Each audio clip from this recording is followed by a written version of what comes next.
नमस्कार दोस्तों, आपका स्वागत है शेयर बाजार इनसाइड चैनल पर। चलिए आज के क्वार्टर वन के रिजल्ट के अपडेट की शुरुआत कर लेते हैं। सबसे पहले बात करूँ ओसवाल पंप्स लिमिटेड, तो इनका क्वार्टर वन का रिजल्ट आ चुका है। कंपनी की सेल्स पिछले साल क्वार्टर वन में थी 514 करोड़, जो इस साल क्वार्टर वन में हो चुकी है 474 करोड़ रुपीज़। कंपनी की सेल्स में गिरावट रही है करीब 7% के अराउंड की ईयर ऑन ईयर बेस पर, एंड क्वार्टरली बेस पर देखें तो उसमें भी सेम 7% के अराउंड ही गिरावट रही है।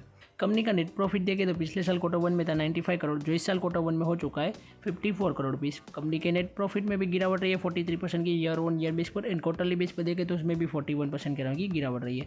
यानी कि ओसवाल पंप का रिजल्ट देखें तो बेकार ही आया है, इतना अच्छा नहीं आया है, और इनके स्टॉक प्राइस में भी कल के दिन शायद से नेगेटिव इम्पैक्ट हो सकती है। नेक्स्ट बात करूँ एडवांस एंजाइम टेक्नोलॉजी, इनका भी क्वार्टर वन का रिजल्ट आ चुका है। कंपनी की सेल्स पिछले साल क्वार्टर वन में थी 186 करोड़, जो इस साल क्वार्टर वन में हो चुके 190 करोड़ रुपीज़।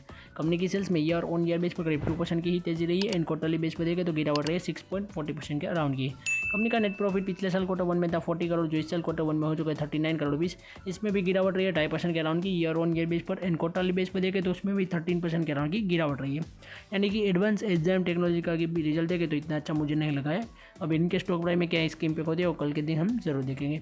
नेक्स्ट बात करूँ डिलीवरी, इनका भी क्वार्टर वन का रिजल्ट आ चुका है। कंपनी की सेल्स पिछले साल क्वार्टर वन में थी 2294 करोड़, जो इस साल क्वार्टर वन में हो चुकी है 2931 करोड़ रुपीज़। कंपनी की सेल्स में देखें तो ईयर ऑन ईयर बेस पर 27% की तेजी रही है, एंड क्वार्टरली बेस पर देखें तो उसमें 2% के अराउंड की तेजी रही थी। कंपनी का नेट प्रॉफिट पिछले साल क्वार्टर वन में था 91 करोड़, जो इस साल क्वार्टर वन में हो चुका है 32 करोड़ रुपीज़। कंपनी के नेट प्रॉफिट में भारी गिरावट रही है करीब 64% के अराउंड की ईयर ऑन ईयर बेस पर, एंड क्वार्टरली बेस पर देखें तो उसमें 55% के अराउंड की गिरावट रही है। यानी कि कंपनी की सेल्स तो बढ़ी है, कंपनी का नेट प्रॉफिट नहीं बढ़ा है, तो मेरे हिसाब से इतना अच्छा तो कंपनी का रिजल्ट नहीं आया। अब देखते हैं कंपनी के स्टॉक प्राइस में क्या इसकी इम्पैक्ट होती है।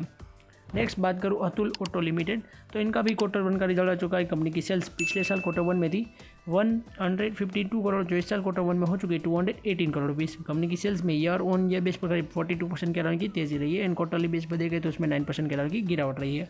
कंपनी का नेट प्रॉफिट पिछले साल क्वार्टर वन में था 2.6 करोड़, यानी कि 2.06 करोड़, और इस साल क्वार्टर वन में हो चुका है 8.04 करोड़ रुपीज़। यानी कि कंपनी के नेट प्रॉफिट में ईयर ऑन ईयर बेस पर करीब 290% के अराउंड की तेजी रही है, एंड क्वार्टरली बेस पर देखें तो उसमें गिरावट रही करीब 56% के अराउंड की। मगर कंपनी का result year on year base पर देखें तो काफ़ी अच्छा आया है, तो इनके हिसाब से कंपनी के स्टॉक प्राइस में कल के दिन शायद से पॉजिटिव इम्पैक्ट हो सकती है। तो आज के क्वार्टर वन के रिजल्ट की अपडेट की बात करूँ तो आज की वीडियो हमारी यहीं तक थी। ऐसे ही वीडियोस देखने के लिए हमारे चैनल को सब्सक्राइब कीजिए और बेल आइकन को ऑन करना मत भूलिएगा। Thanks for watching.